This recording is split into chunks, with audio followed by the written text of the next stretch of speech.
भारतीय मराठी साहित्य संमेलन 2017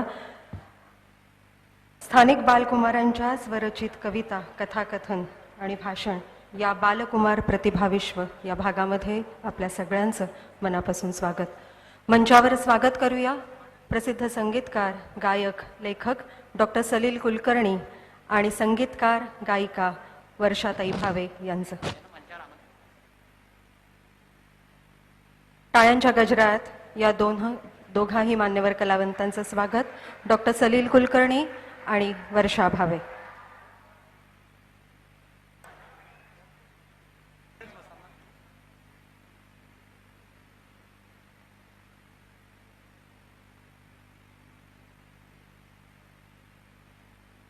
जे दोन्ही मान्यवर आज या सोहळ्यासाठी उपस्थित आहेत त्यांचं मार्गदर्शनही, या विषयावरती त्यांची मतही आपण ऐकणार आहोत. त्या दोन्ही मान्यवरांचा हा कार्यक्रम सुरू करताना आपण इथे सत्कार करणार आहोत. सगळ्यात आधी मी श्रीयुत शरद पाटील यांना विनंती करतो की कृपया प्रसिद्ध संगीतकार, गायक, लेखक डॉक्टर सलील कुलकर्णी यांचं त्यांनी इथे स्वागत करावं आणि सत्कार करावा.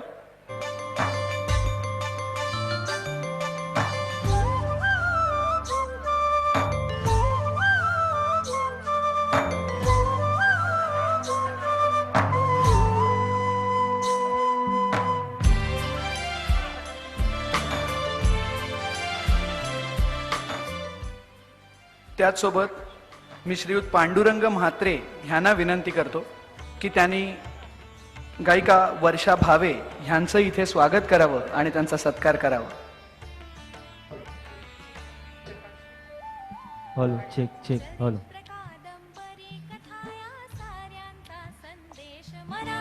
नाट्य, चित्रपट, दूरचित्र येती लेऊनी वेश मराठी. अभंग, गोंधळ, भारुड. आणि ह्या निमित्ताने इथे अजून एक छान सोहळा पार पडणार आहे. तो असा की मगाशी सलील दादाची ओळख करून देतानाच आम्ही म्हटलं होतं की संगीतकार, गायक आणि त्याचबरोबर लेखक सुद्धा. तर लेखक म्हणून सलील दादाचं दुसरं पुस्तक 4 दिवसापूर्वीच प्रकाशित झालेलं आहे. पुण्यामध्ये त्याचा प्रकाशन सोहळा झालेला आहे. आणि आज या साहित्य संमेलनामध्ये इतक्या मानाच्या या व्यासपीठावर पुन्हा एकदा लोकांसाठी या साहित्य नगरीमध्ये त्याचं विशेष अनावरण होणार आहे. बुकगंगा पब्लिकेशन्स तर्फे प्रकाशित झालेलं सलील कुलकर्णी यांचं दुसरं पुस्तक शहाण्या माणसांची फॅक्टरी. मी शरद पाटील यांना विनंती करतो की कृपया आपण इथे त्याचं पुन्हा एकदा लोकांसाठी अनावरण करणार आहोत.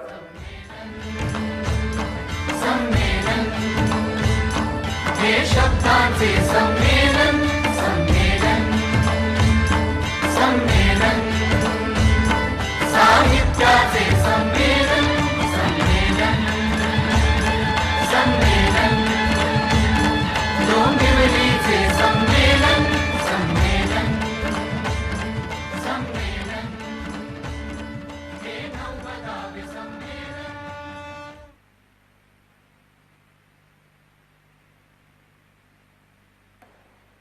बुकगंगा पब्लिकेशन्सचा एक स्टॉल, आपल्या जिथे पुस्तकं अवेलेबल आहेत, जे ग्रंथ दालन आहे तिथे सुद्धा त्यांचा एक स्टॉल आहे. आणि तिथे उद्या म्हणजे 5 तारखेला दुपारी 11 ते 12:30 ह्या वेळेस लेखक तुमच्या भेटीला मध्ये डॉक्टर सलील कुलकर्णी सुद्धा सगळ्या वाचकांना भेटण्यासाठी तिथे उपलब्ध असणार आहेत. त्यामुळे सगळ्यांनी त्यांना भेटण्याचा, त्यांच्याशी गप्पा मारण्याचा आणि त्यांची स्वाक्षरी त्या पुस्तकावर घेण्यासाठी सगळ्यांनी त्याला अवश्य भेट द्या.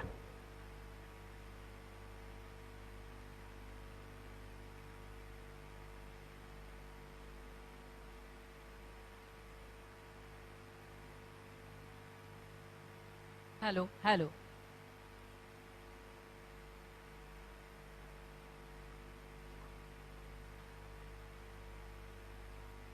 फुलं आपल्या भाषणात असं म्हणाले होते की मुलांच्या ओठावर एखादं गाणं द्या. Hello hello. आणि जोपर्यंत ती मुलं आहेत तोपर्यंत तुमची भाषा आणि संस्कृती ही टिकून राहील. आज या संमेलनामध्ये लहान मुलांचा सहभाग हा फार मोठा आणि कौतुकाची ही बाब आहे. या सगळ्या भागाची सुरुवात आम्ही मुलांच्या प्रतिभाविष्काराने करतो आहोत. आत्ता आपल्यासमोर वैभवी शिंदे ही शिवाई बालक या संस्थेची विद्यार्थिनी मराठी भाषा वाचवा या संदर्भात आपलं मनोगत एका कवितेतून मांडणार आहे.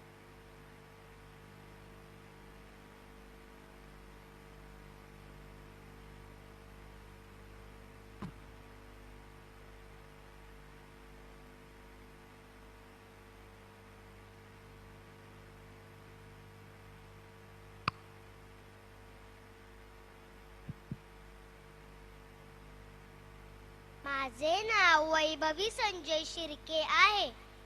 मी इयत्ता तिसरीत शिकत आहे. माझ्या शाळेचे नाव शिवाई बालक मंदिर आहे. सन्मान्य मान्यवरांना माझे सादर वंदन. नमस्कार मित्रांनो आणि मैत्रिणींनो. आपली जन्मभूमी महाराष्ट्र, आपली कर्मभूमी महाराष्ट्र, आपलं सर्वस्व महाराष्ट्र, आपली मातृभाषा मराठी, ज्ञानदेवांची मराठी. माझ्या मराठीची बोलू कौतिके, ते अमृतातही पैजा जिंके. अशी जिची महानता गायली गेली ती मराठी. जिची जननी संस्कृत आहे ती मराठी. विपुल व समृद्ध शब्द भांडार जिला लाभले ती मराठी. अहो म्हणतात दर 12 कोसांवर भाषा बदलते. भाषा म्हणजे भाषा मूळ तीच असते, पण बदलते ती बोलण्याची पद्धत. अभिजात सौंदर्य लाभलेली आपली मराठी. तिच्यातला प्रत्येक शब्द म्हणजे अलंकार आहे. हे अस्सल मराठमोळे अलंकार आजच्या काळात परक्या भाषेत ट्रान्सलेट करावे लागत आहे. तसे करून त्यांचं सौंदर्य माधुर्य घालून टाकायचं. आजच्या काळातील मराठी माणसाच्या मनाची स्थिती काही अशी आहे की लाज वाटते, लाज वाटते. मी मराठी म्हणून जन्माला यायची लाज वाटते. फुटक्या कवडीची किंमत नसलेला मी मराठी माणूस. अटकेभर झेंडे लावले की फाटून दांडके दांडके ते आमच्याच धुणार वापरले जात आहेत. आम्ही खेकडे, आम्ही गांडूळ.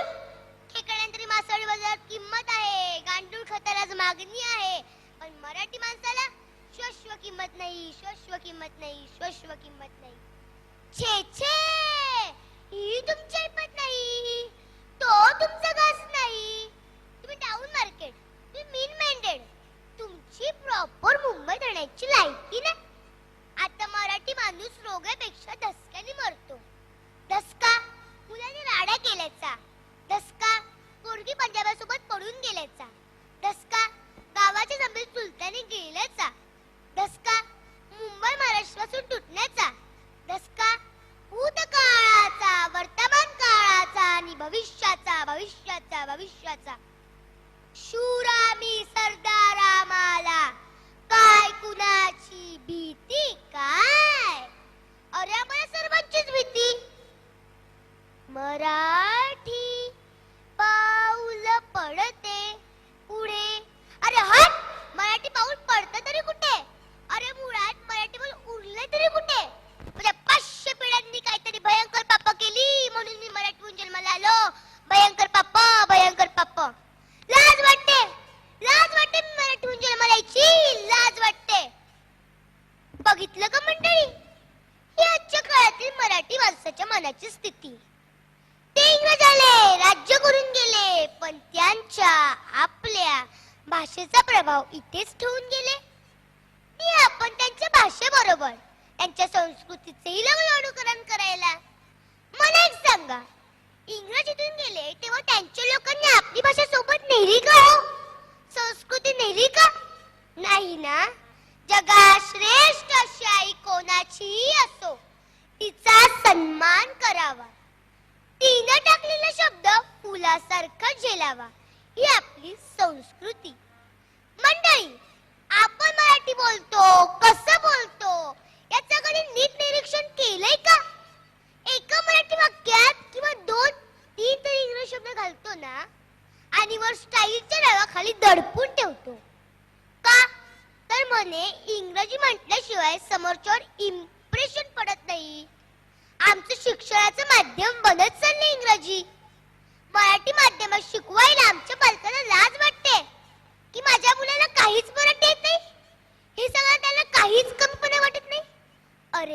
मराठी ही आपली मातृभाषा आहे, आपला बाणा आहे. आधी आपल्या मातृभाषेला नीट जाणून घ्या, मग खुशाल इंग्रजी भाषेचा अभ्यास करा. खरंच आहे ते. मराठी माध्यमाच्या शाळा ओस पडू लागलेत, बंद व्हायची पाळी आली आहे. काववाल्यांची मुलं सुद्धा जातात इंग्रजी माध्यमाच्या शाळेत. जर मातृभाषा सर्वत्र ऐकण्याची सवय झालेले ते मूल नवी भाषा आत्मसात करू शकत नाही. जर भाषाच येत नाही तर भाषेत दिले जाणारे ज्ञान ते मूल कसे काय आत्मसात करणार? मंडळी, आपल्यातल्या काही आई सुद्धा मुलांना मम्मी बोलायला सांगतात. अहो, किती सुंदर शब्द आहे आई. फॅशन, आधुनिकीकरण या सर्वांखाली आपण आपला मराठी बाणा, संस्कृती विसरत चाललोय. ते इंग्रज गेले, त्याला वर्ष होतील, पण त्यांचे इतकं जबरी प्रवाह आपल्या हरावा. आपली मराठी अस्मिता विसरून जगायचंच कशाला? ते बिचारे सैनिक आपलं घरदार सोडून सीमेवर प्राणपणाला लढत असतात. जे सैनिक क्रांतिकारक देशासाठी लढले, हुतात्मे झाले, त्यांचं हुतात्म्य केवळ परकीय सत्ता घालवण्यासाठी नव्हतं, तर संस्कृती टिकवण्यासाठी होतं. ते आपण का वाया घालवायचं? ये रे ये रे पावसा म्हणणारी आपली कृषीप्रधान संस्कृती. पण इंग्रजी माध्यमाच्या मुलाला पाठ करावं लागतं रेन रेन गो अवे. पावसाला जा सांगायचं, इंग्रजी शिकावं बोलावं असं जरूर वाटत. म्हणून कवी सुरेश भट सांगून गेले, लाभले आम्हास भाग्य बोलतो मराठी, झालो खरेच धन्य ऐकतो मराठी, धन्य ऐकतो मराठी. ज्ञानेश्वरांची मराठी, जिचे शब्द भांडार समृद्ध आहे, यांची मातृभाषा मराठी, ते तुम्ही आम्ही खरंच भाग्यवान. मित्रांनो, कितीतरी परकीय साहित्य प्रकार मराठी साहित्यकारांनी मराठीत रुजविले, सौंदर्य प्राप्त करून दिले. पण आपला मराठी पोवाडा, फटका यासारखे काव्य प्रकार लिहून दाखवा बरं इंग्रजीत. तुमचे शब्द निघून जातो सगळा, तेव्हा एकच विनवणी त्याने आण देवाला करू. रोळी ओवी आत्ता मुच्या ओठात, हो उदे अभंग मात करू. मित्रांनो, म्हणूनच तर मी सांगते, शिक्षण मराठी भाषेतून झाले म्हणून नाराज नका होऊ. कारण याच भाषेने आपल्याला घडवलंय. आपल्याला भविष्यात काहीतरी बनायचं असेल, करायचं असेल तर मातृभाषेतूनच शिका. असा मी माझा मोलाचा संदेश देऊन इथेच थांबते. जय हिंद, जय महाराष्ट्र. धन्यवाद. इतक्या स्पष्ट वक्तेपणाने आणि तडफदारपणाने जेव्हा लहान मुलं मराठी भाषेविषयीचं आपलं प्रेम आणि अभिमान व्यक्त करतात, तेव्हा मराठी भाषा ही कायम स्वरूपी टिकणार आहे हा आशावाद आपल्या मनात कायम राहतो. या मुलीचं कौतुक करत असतानाच सातत्याने मुलांसाठी म्हणून गाणी करणं आणि एक व्रत घेतल्यासारखं मुलांना गाणी शिकवणं, यासाठी कार्यरत असणारे हे दोन कलावंत आपल्या सोबत आहेत, सलील कुलकर्णी आणि वर्षाताई भावे. खरंच, आणि दोघांनाही मला खरं तर एकच प्रश्न खरं तर दोघांसाठी आहे की लहान मुलांकरता काम करणं, बालसाहित्य हा एक वेगळा मुद्दा, बालगीत, आणि ह्या क्षेत्रामध्ये तुम्ही इतकी वर्ष कार्यरत आहात. 55 बालगीतं जवळपास सलीलदादा तुझी आहेत आणि ती सगळी प्रसिद्ध आहेत. वर्षाताईंचं सुद्धा तसंच आहे की त्याने केलेली सगळी बालगीतं सगळ्या लहान मुलांना माहिती आहेत, ती ओठावर सहजपणे रुळतात. तर मुळात ह्याचं नेमकं रहस्य काय, आणि लहान मुलांकरता काम करताना त्याच्या मागचा तुमचा विचार नेमका काय असतो?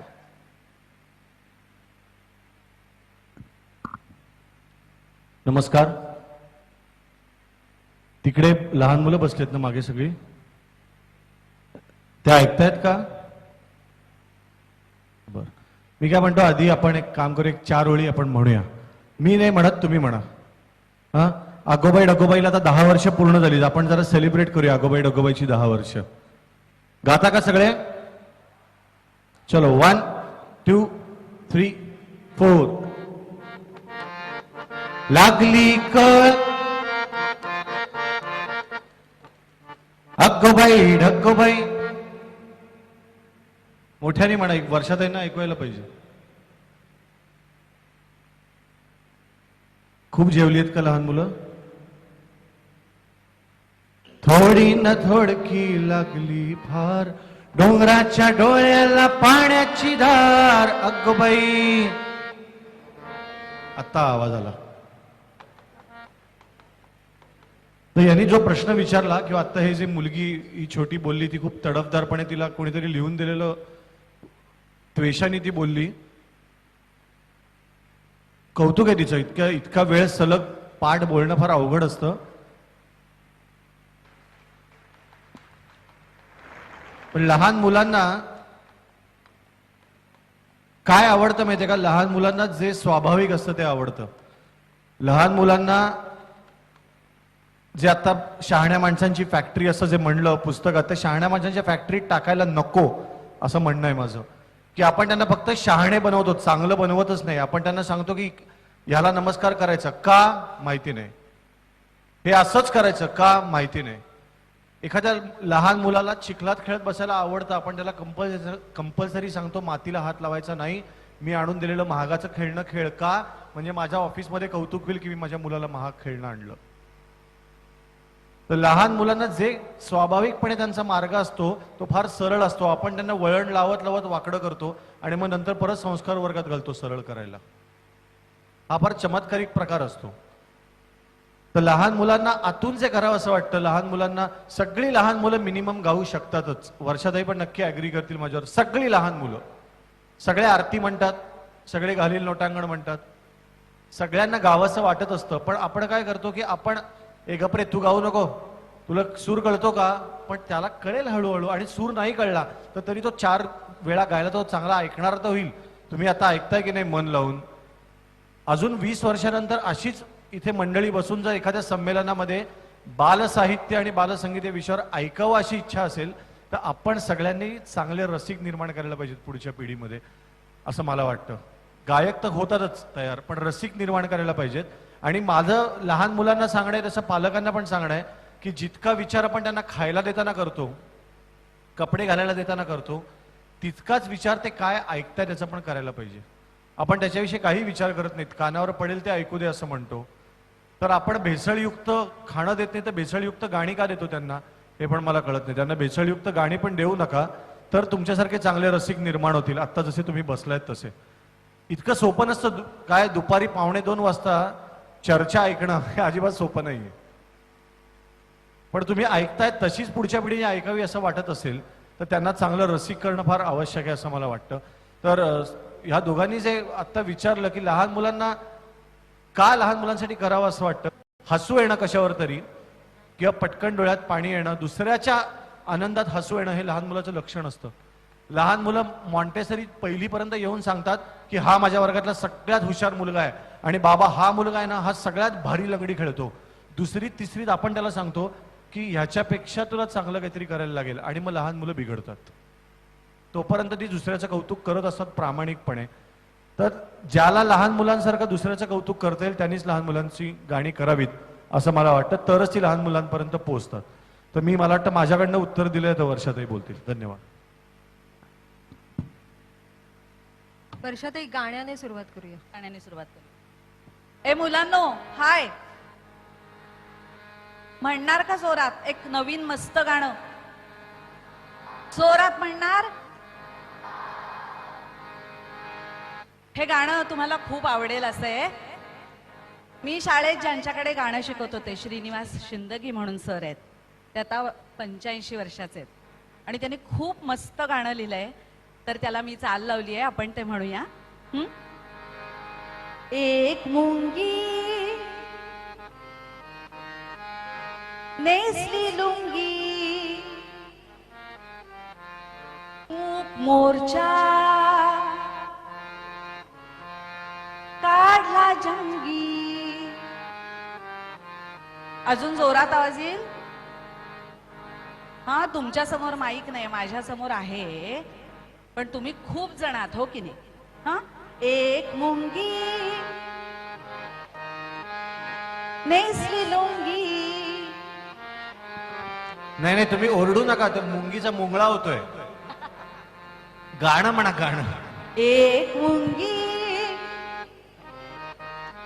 जोरात नेसली लुंगी, मूक मोर्चा काढला जंगी. इकडून तिकडून आल्या मुंग्या एकूण एक साऱ्या. काय असेल पुढे? नंग्या. इकडून तिकडून आल्या मुंग्या एकूण एक साऱ्या नंग्या. म्हणा.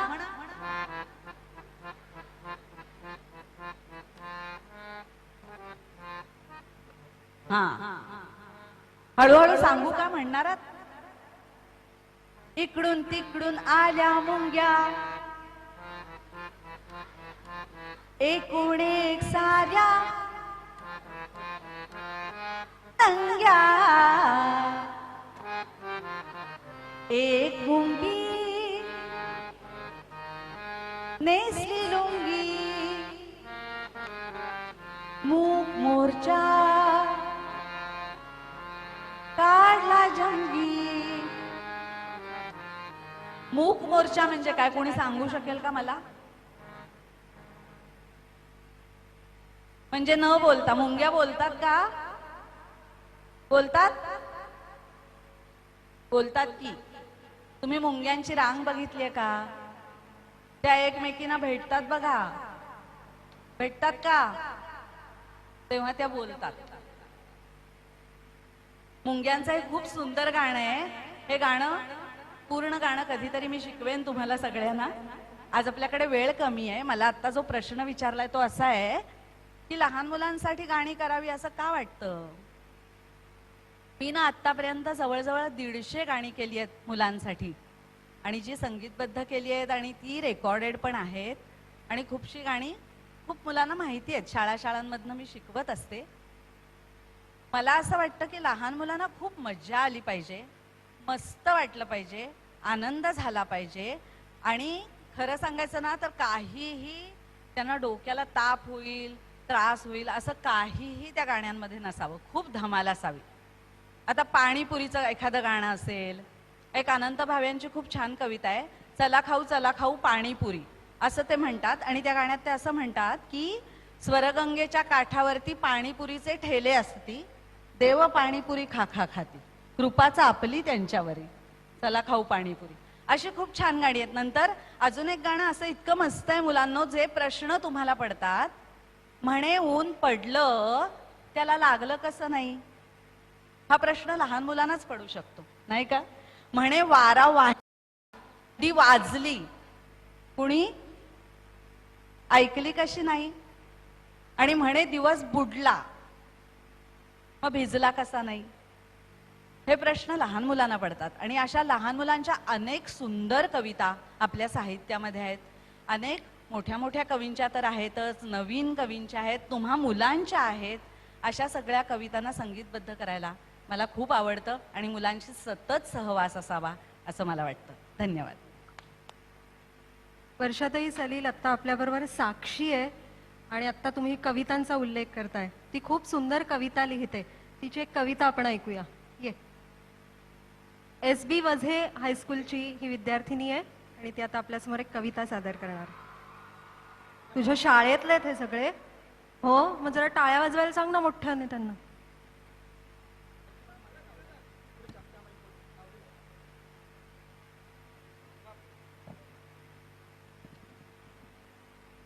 हॅलो.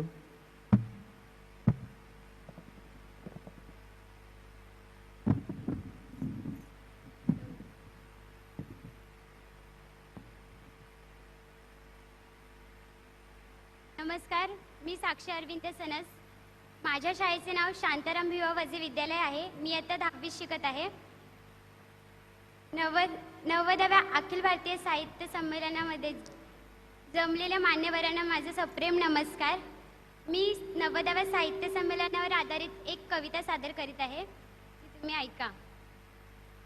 अवघ्या जगात झळकले ज्याचे स्थान, अहो अवघ्या जगात झळकले ज्याचे स्थान, आम्हा डोंबिवलीकरांना मिळाला आहे त्याचे मान. जे आहे 90वं साहित्य संमेलन, येथेच होईल वाचक आणि ग्रंथ यांचे मिलन. आगरी युथ फोरमने केले उत्तम आयोजन. आगरी युथ फोरमने केले उत्तम आयोजन. निर्विघ्नपणे व्हावे संमेलन हे गणपती बाप्पाला निवेदन. उचलला विडा कसली कंबर, उचलला विडा कसली कंबर, कशासाठी? अहो साहित्य संमेलन व्हावे अव्वल नंबर. 3 फेब्रुवारीची पहाट उगवली, न भूत न भविष्य ऐसी झाली. का तर ऐका, फडके मार्गावरून हजारोच्या संख्येने निघाली ग्रंथदिंडी. फडके मार्गावरून हजारोच्या संख्येने निघाली ग्रंथदिंडी. विलोभनीय असे सजले चित्ररथ, सजली पालखी. सांस्कृतिक कार्यक्रमात झाले गायन वादन नृत्य. सांस्कृतिक कार्यक्रमात झाले गायन वादन नृत्य. विद्यार्थी, स्त्री, पुरुष, ज्येष्ठ आदींना केले समाविष्ट. जुन्या नव्या कवींनी दणानलाय कवी कट्टा, जुन्या नव्या कवींनी दणानलाय कवी कट्टा. प्रथमच साहित्य संमेलनात जन्मलाय गझल कट्टा. राज्य परदेशातून आले साहित्यिक अतिथी, राज्य परदेशातून आले साहित्यिक अतिथी. काय सांगू कशी करावी यांची गणिती. आम्हा डोंबिवलीकरांचे हे शुभ औचित्य की, आम्हा डोंबिवलीकरांचे हे शुभ औचित्य की 90व्या साहित्य संमेलनाच्या स्वागत अध्यक्ष आदरणीय श्री गुलाबराजे सर करतात उत्तम आदरातिथ्य. थँक्यू. वर्षाताई बालस्वर नावाचा एक खूप मोठा प्रकल्प करतायत, ज्यात एक गाणं 14 भारतीय भाषांमध्ये. ते पुस्तक आता भेट म्हणून या साक्षीला दिलंय. आणि तुम्हा दोघांना पुन्हा एकदा एक प्रश्न विचारायचा आहे की आत्ता जसं आपण म्हटलं की तुम्ही लहान मुलांकरता इतकं काम केलंय. सलील कुलकर्णी यांनी तर मधली सुट्टी ह्या मारल्यात आणि खूप मजेदार अनुभव तुम्हाला आले असतील हे मला माहिती आहे. वर्षाताईंनी सुद्धा अनेक लहान मुलांबरोबर रेकॉर्डिंग्स मध्ये सुद्धा अनेक वेळेला किस्से घडतात, अनेक वेळेला मजा गमती जमती होत असतात. तर असे लक्षात राहिलेले लहान मुलांबरोबर काम करतानाचे काय अनुभव तुमच्याकडून ऐकायला नक्कीच आवडतील. मधली सुट्टीमधला एक व्हिडिओ क्लिप आहे जी व्हॉट्सअपवर अजून सतत फिरते. ती डोंबिवलीतल्या मुलीची आहे. आर्या नावाची छोटी मुलगी होती, मला शाळेचं नाव आठवत नाही. ती आता मोठी झाली असेल, कारण मधली सुट्टीला आता 5-6 वर्ष झाली. ती काहीतरी हपडावला म्हणली त्या व्हिडिओ क्लिपमध्ये. आम्ही बबलूला हपडावला. ती क्लिप इतकी पॉप्युलर झाली की त्याला युट्यूबवर, तिला बहुतेक काही दिवसांनी युट्यूबकडनं चेक येईल की तुझी व्हिडिओ क्लिप इतकी पॉप्युलर झाली आहे, त्याचे हे पैसे. इतकी ती पॉप्युलर झाली, याचं कारण ना ती जे खरं बोलते ते तिथे बोलली. तर मधली सुट्टीतली एक ही गमतीशीर पण आठवण आहे. आणि एक फार लक्षात आलेली घटना आहे की एक छोटा मुलगा होता. त्याला म्हटलं की तू अशी कुठली गोष्ट आहे का जी तू कधी कोणाला सांगितली नाहीयेस. तो म्हटला हो मी तुम्हाला सांगतो, पण तुम्ही कोणाला सांगू नका. आणि कॅमेरे होते. किती भोळी असतात बघा मुलं. कोणाला सांगू नका म्हणलं आणि 3 कॅमेरे होते त्याच्याकडे. आणि त्यांनी मला सांगितलं की काय होतं, माझे आई वडील दोघं इतक्या लवकर निघतात कामाला जायला आणि आमच्याकडची स्वयंपाकाची बाई मला डबा भरून देते आणि मला तिन्ही केलेला डबा अजिबात आवडत नाही. त्यामुळे मी रोज तो डबा आमच्या कुत्र्याला देतो आणि शाळेत जाऊन बर्गर खातो. पण तुम्ही कोणाला सांगू नका.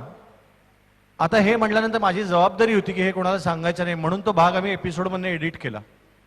कारण आत्ता मी तुम्हाला सांगितलं पण कोण मुलगा सांगितलं नाही. जर एपिसोडमध्ये दिसला असता तर त्याच्या आई वडिलांना ते कळलं असतं आणि मग फार विचित्र परिणाम होतात एखाद्या छोट्याशा घटनेचे. त्यामुळे ते दाखवलं नाही. पण ही गोष्ट माझ्या फार लक्षात राहिली. याला बघा 5-6-7 वर्ष झाली.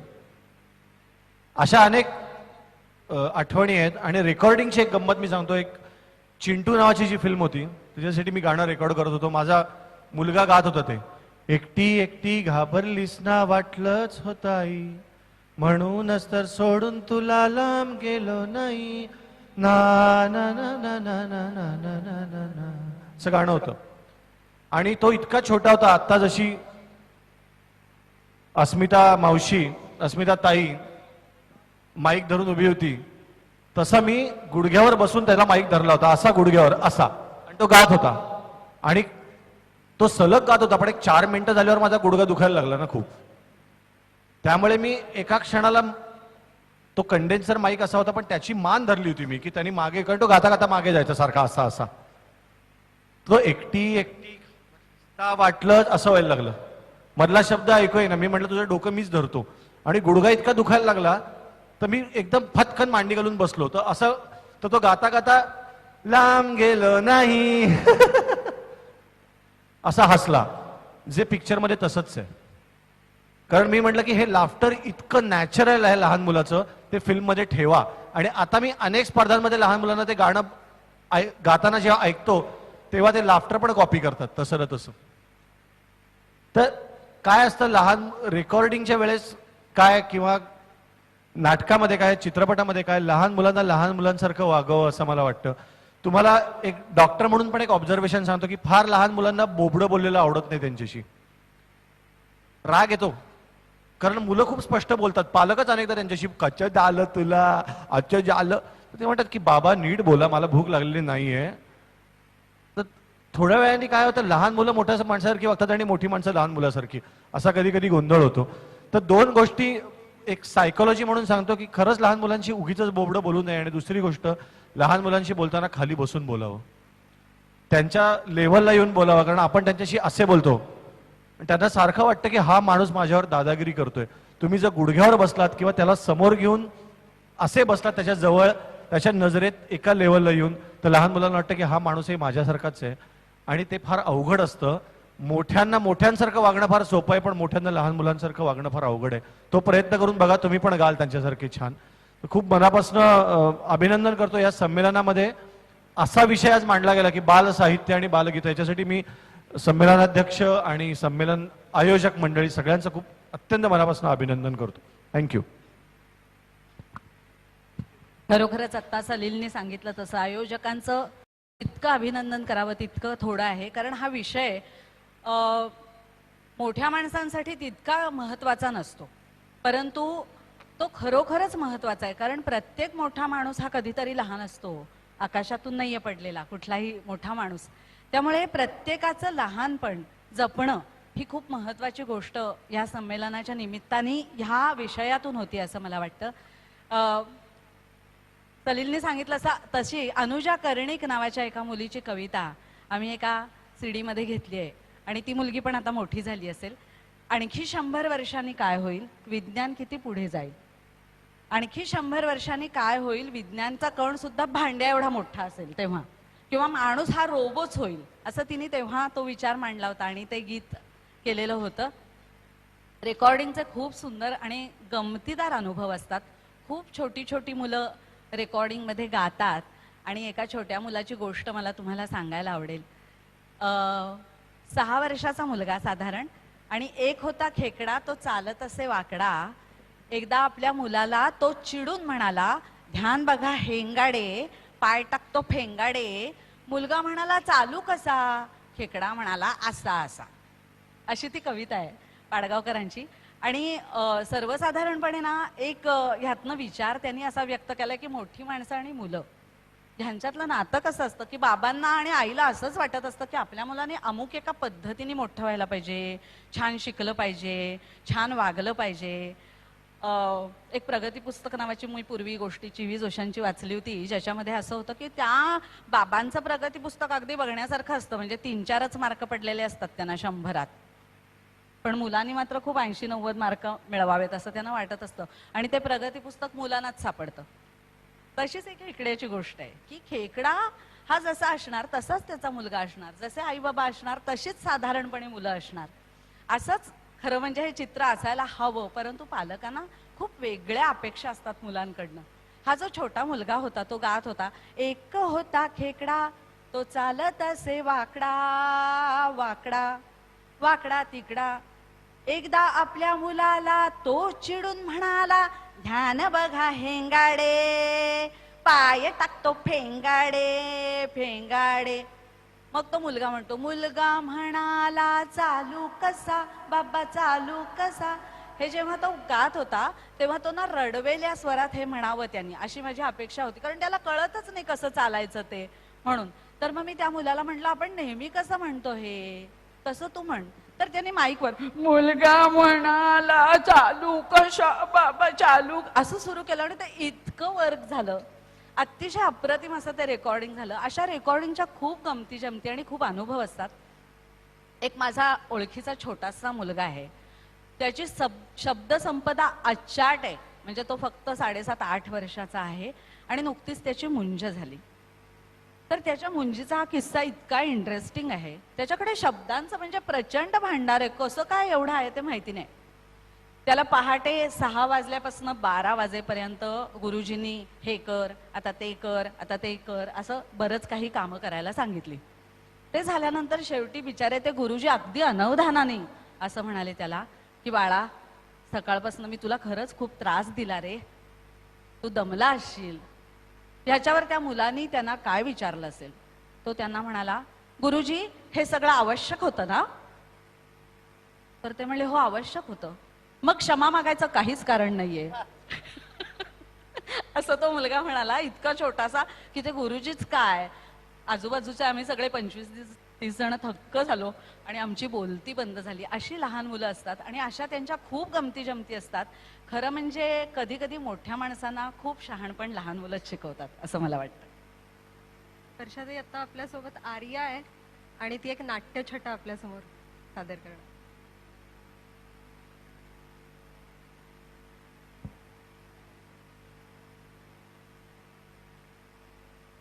नमस्कार, मी आर्या सुधीर गजेंद्र गडकर, इयत्ता 8वीत शिकते.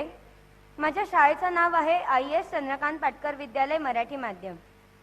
माझ्या नाट्यछटेचं नाव आहे मी मोनिका. नमस्कार, मी मोनिका मोरे. तुम्हा सर्वांना आश्चर्य वाटणं स्वाभाविकच आहे. एवढ्या भयंकर अपघातातून वाचल्यानंतर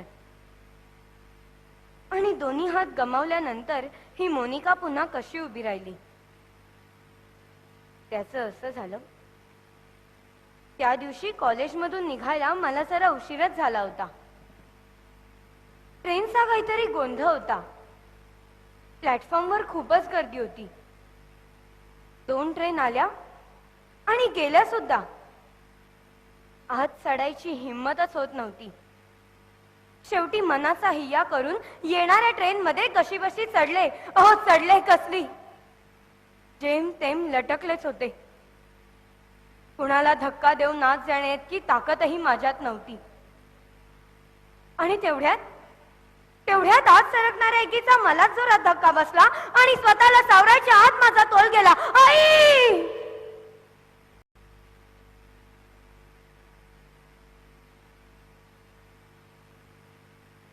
शुद्धीवर आले तेव्हा मी हॉस्पिटलमध्ये होते. माझ्या आजूबाजूला आई बाबा, डॉक्टर आणि कितीतरी नवीन चेहरे होते. सगळ्यांच्या डोळ्यात काळजी होती. आई बाबांच्या डोळ्यातून अश्रू वाहत होते. या परिस्थितीत मला मात्र कसली तरी विचित्र जाणीव होत होती. काहीतरी हरवल्याची, गमावल्याची जाणीव. आईच्या कुशीत शेण्यासाठी मी हात पुढे केले आणि मला जाणवलं माझे हात. आई बाबा माझे हात कुठे आहेत?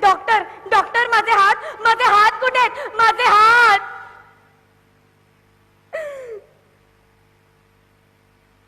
पण माझ्या प्रश्नाचं उत्तर कुणाकडेच नव्हतं. हुंक्यांच्या बरोबर आई बाबांच्या नजरा खाली वळल्या. मला माझ्या प्रश्नाचं उत्तर मिळालं होतं. सारच भयानक आणि विचित्र होतं.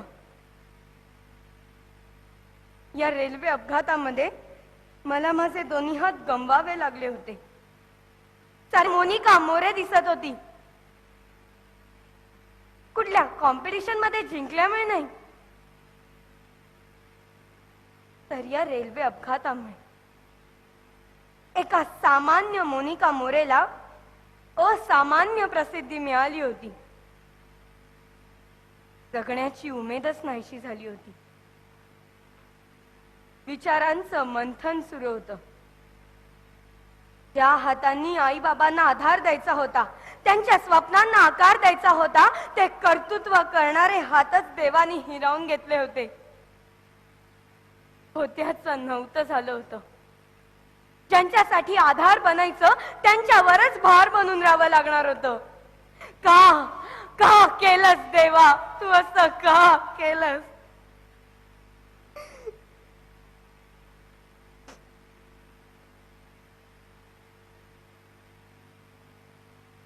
पण मित्रांनो, माझ्या मनाची ही घालमेल आईने जाणली. मला जवळ घेऊन मायेचा हात हळुवारपणे डोक्यावर फिरवत मला म्हणाली, अगं वेडाबाई, तू आमच्या जवळ आहेस हेच खूप मोलाचं आहे. जरा बाहेरच्या जगाकडे बघ. पोलिओ सारख्या शारीरिक अपंगत्वावर मात करून फ्रँकलिन रुझवेल्ट अमेरिकेचे राष्ट्राध्यक्ष झाले. अंध असलेल्या लुईस ब्रेल यांनी अंधांसाठी ब्रेल लिपीचा शोध लावला. कृत्रिम पायांच्या जोरावर सुधा चंद्रन यांनी उत्तम नर्तिका असल्याचं सिद्ध केलं. तूही न खचता या जीवनाला सामोरी जा. आणि तुम्हाला सांगते मित्रांनो, आईच्या या प्रेरणादायी दाखल्यांनी माझ्या अंगात एक वेगळीच ऊर्जा संचारली. आणि क्षणार्धात हात गमावल्याचं दुःख बाजूला सारून येणाऱ्या परिस्थितीशी दोन हात करण्याचा निर्णय मी घेतला. अपघात झाल्यानंतर केवळ माणुसकीच्या नात्याला जागून नसीम आणि अमजद भाईंनी केलेली धडपड, डॉक्टर प्रदीप भोसलेंनी केलेली प्रयत्नांची पराकाष्ठा आणि समाजातून आर्थिक मदतीसाठी पुढे आलेले असंख्य हात, या साऱ्याचं चीज करून दाखवायचं मी ठरवलंय. आज या इलेक्ट्रॉनिक हातांच्या सहाय्याने मी जग जिंकायला निघाले. मी माझ्या वाटचालीत यशस्वी होणारच, कारण माझा स्वतःवर विश्वास आहे. म्हणतात ना, समुंदर में तूफानों के डर से नैया पार नहीं होती, समुंदर में तूफानों के डर से नैया पार नहीं होती, और कोशिश करने वालों की कभी हार नहीं होती, कभी हार नहीं होती. धन्यवाद.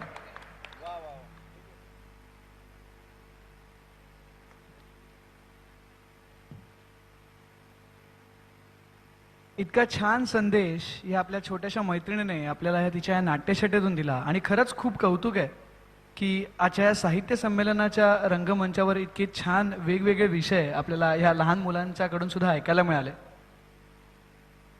आणि ह्या गप्पा, हे जे मान्यवर आपल्या इथे आहेत, ह्यांच्या गप्पा आपण थांबवणार आहोत. पण थांबवायच्या आधी अर्थात हे दोघे इथे आहेत म्हटल्यानंतर ह्यांचं गाणं ऐकल्याशिवाय ह्या दोघांनाही निरोप देणं शक्यच नाही. त्यामुळे मी दोघांनाही विनंती करतो की आम्हाला सगळ्यांनाच तुमच्या गाण्याच्या 4 ओळी नक्कीच ऐकायला आवडतील. आता मधली सुट्टीचा विषय निघाला तर मधली सुट्टीचं गाणं ऐकवतो. पुन्हा एकदा मस्त गावे, हसावे, झुलावे, खुलावे, किती वाटते, उतरून ओझे वयाचे चलारे, पहा कोळे ऊन बोलावते, वर्षांचे फुल आज ओलांडून ये आल्याड, घे तुला हवीच मधली सुट्टी, थोरातून ये समोर दडलेले एक पोर, पाहिजे तयास मधली सुट्टी.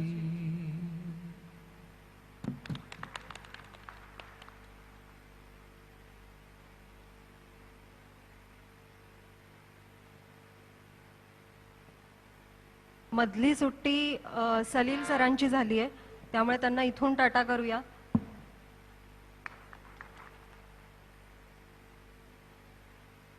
वर्षाताई, तुमच्या गाण्याशिवाय आपण थांबणार नाही आहोत.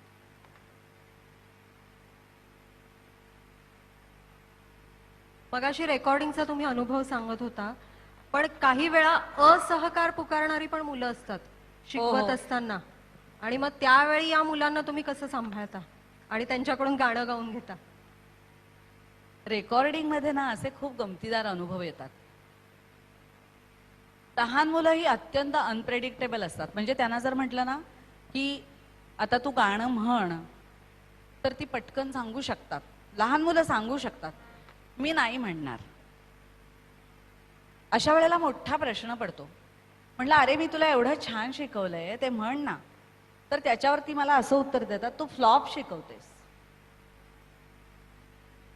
मला स्वतःवरच खूप प्रयोग करावे लागले की मी काय म्हटलं किंवा कसं शिकवलं म्हणजे मुलांना मजा येईल. हा आपल्या पण अभ्यासाचा विषय असतो, कारण लहान मुलं ही लहान मुलं असतात, ती खरं बोलतात. तेव्हा भविष्यात मुलांनी मला असं म्हणू नये यासाठी मी काय करायला पाहिजे ह्याच्यावर मी बरंच काम केलं. म्हणजे मी गेली 20 वर्ष लहान मुलं आणि मी ह्या विषयावर सातत्याने काम करते. आणि त्यातही बालसाहित्य, बालकविता आणि बालगीत हा विषय माझ्या खूप हृदयाच्या जवळचा आहे, आणि लहान मुलं अर्थातच. त्यामुळे बालस्वर ह्या संकल्पनेबद्दल मला थोडंसं बोलावंसं वाटतंय की 14 भाषांमधलं एकच प्रेरणा गीत, हिंदी गीत, जे वैभव जोशी हे प्रसिद्ध कवी आहेत पुण्याचे, त्यांनी लिहिलं, आओ हम सब हाथ मिलाए दिल से दिल तक राह बनाए, अंधियारा छटने को है देखो ना पौ फटने को है. पौ फटना म्हणजे पहाट होणे. एक नए सूरज के पीछे आंखें मीचे क्यों ना जाया जाए.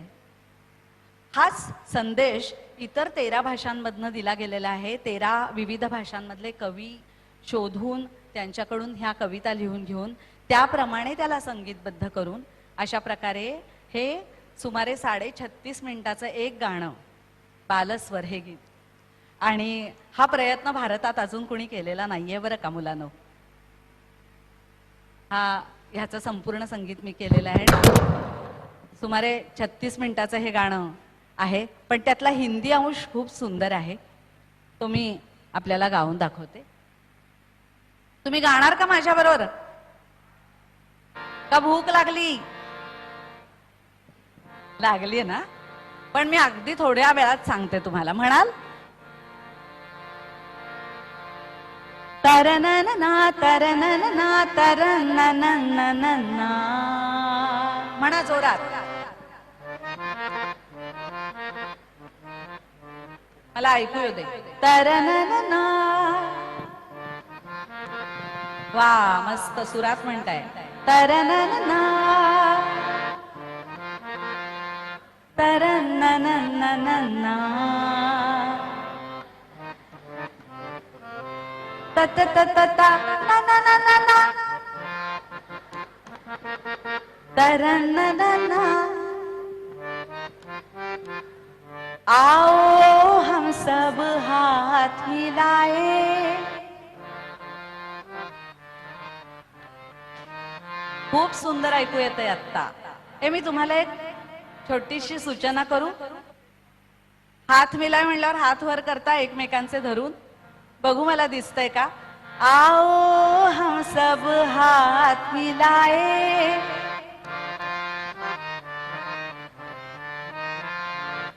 फोटोग्राफरना विनंती करीन मी, मुलं इतके छान हात वर करतायत, एक फोटो काढा त्यांचा. आओ हम सब हाथ मिलाए,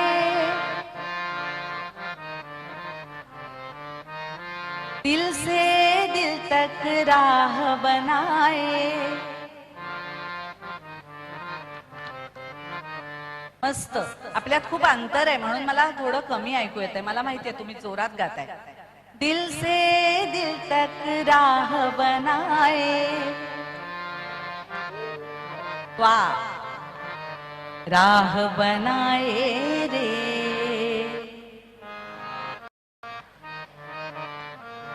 अंधियारा छटने को है,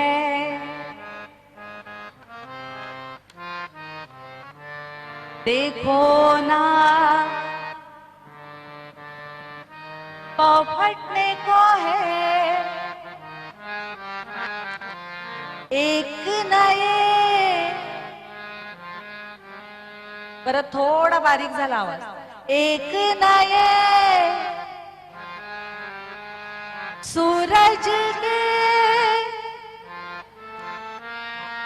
पीछे आंखें नीचे क्यों ना जाया जाए. चलो ना, आओ हम सब हाथ मिलाए. इथे खूप छान दिसतंय मला मस्त. आओ हम सब हाथ मिलाए, दिल से दिल तक राह बनाए, राह बनाए रे.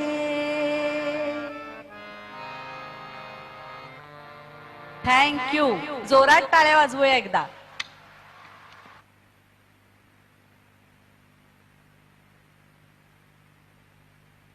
धन्यवाद वर्षाताई. खरंच खूप मजा आली आज तुमच्याशी आणि सलील कुलकर्णी यांच्याशी बोलून खरंच खूप मजा आली. आणि पुन्हा एकदा आपण वळणार आहोत आपले जे छोटे छोटे मित्रमैत्रिणी आहेत त्यांच्या सादरीकरणाकडे. पुढची नाट्यछटा सादर करणारे मॉडेल इंग्लिश स्कूलची विद्यार्थिनी श्रुती राऊत.